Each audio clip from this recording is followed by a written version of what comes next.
নমস্কার বন্ধুরা, beauty fashion and teller হাউসে তোমাদের সকলকে স্বাগত জানাই। সকলকে পয়লা বৈশাখের অনেক অনেক শুভেচ্ছা।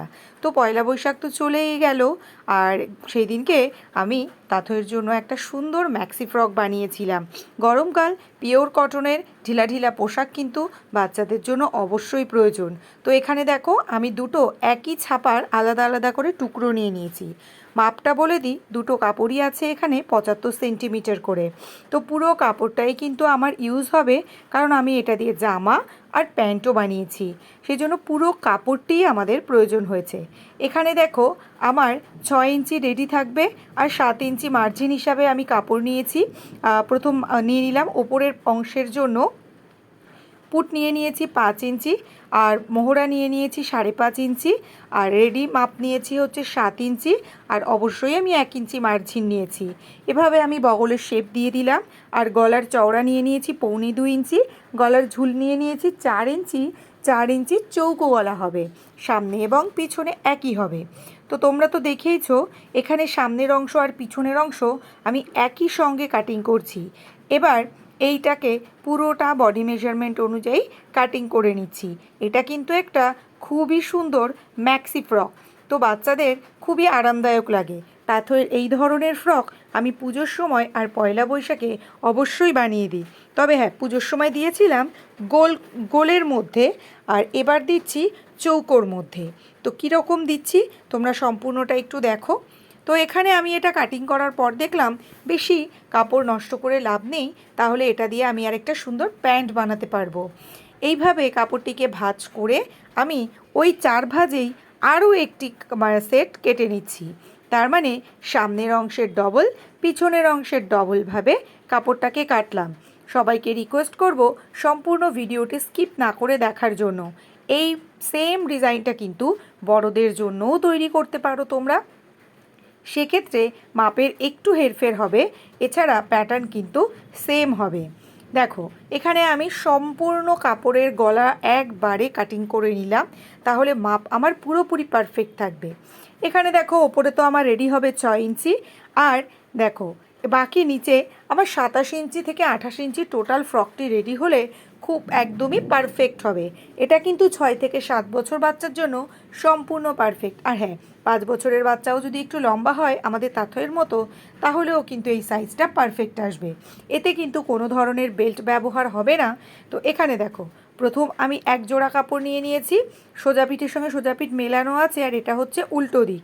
তো এইভাবে চৌকো গলা আর হাতার অংশ আমি সবার প্রথমে সেলাই করে নেব উল্টো অবস্থায়। এখান থেকে পিছনের অংশের হুক ঘাটতি করব, সেই জন্য আমি একবারে সেলাই করে নেব, তাহলে আমার আর কোনো পট্টি রেডি করার ঝামেলা থাকবে না। আসলে হয়েছে কি, বিভিন্ন কাজের চাপে তাদের জন্য পয়লা বৈশাখের জামা তৈরি করেছি, বাট সেটা বাইরে বেরোনোর মতন, একটু পার্টিওয়ার বা গরমে বাজারে যাওয়ার, এই ধরনের দুটো হয়েছে। কিন্তু ও তো বেচারা ঘুম থেকে উঠেই স্নান করে নিয়েছে, তো ওকে এবার আমি এখন কি করি, কটন ড্রেস বানাবো করে আর বানানো হয়নি। আর যাও বা বানিয়েছিলাম সেগুলো তো পরাও হয়ে গেছে, সেজন্য ও চাইছে না, ও বায়না করেছে আজকে একটা নতুন পোশাক হোক।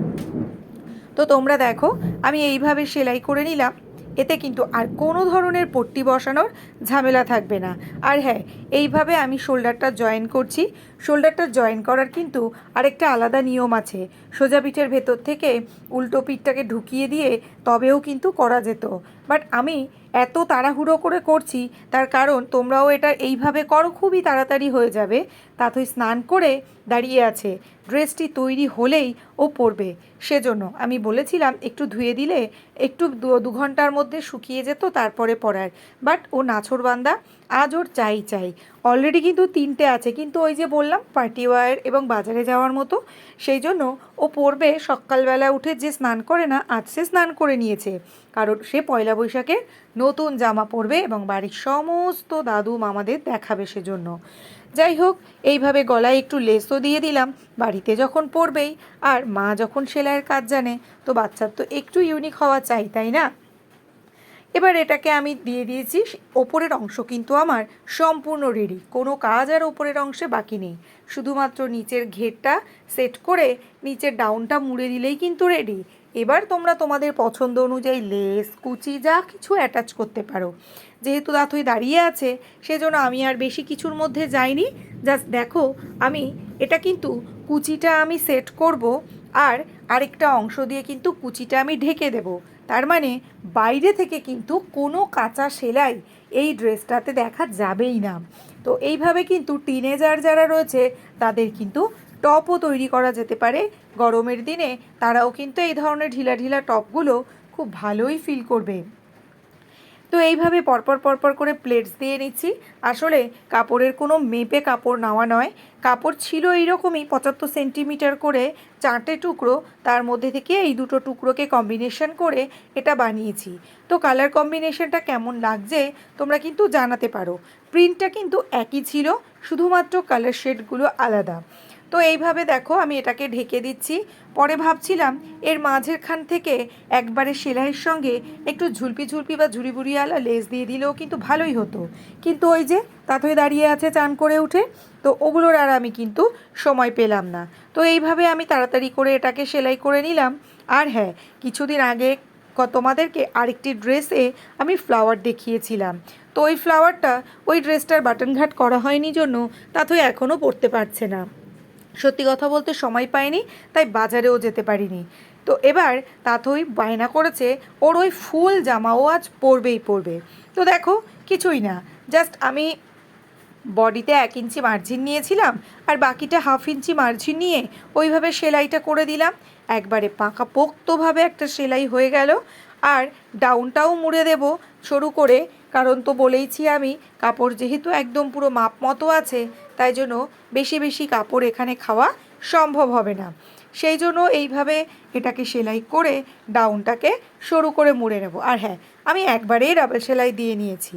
এর সামনে ফুল সেট করে নিয়েছি, রেডি হয়ে গেছে ড্রেসটি। তাথইকেও তোমাদেরকে দেখিয়ে দিলাম। তো কেমন লাগলো অবশ্যই কমেন্ট করে জানিও। দেখা হবে পরবর্তী ভিডিওতে। টাটা সবাইকে, সকলে ভালো থেকো।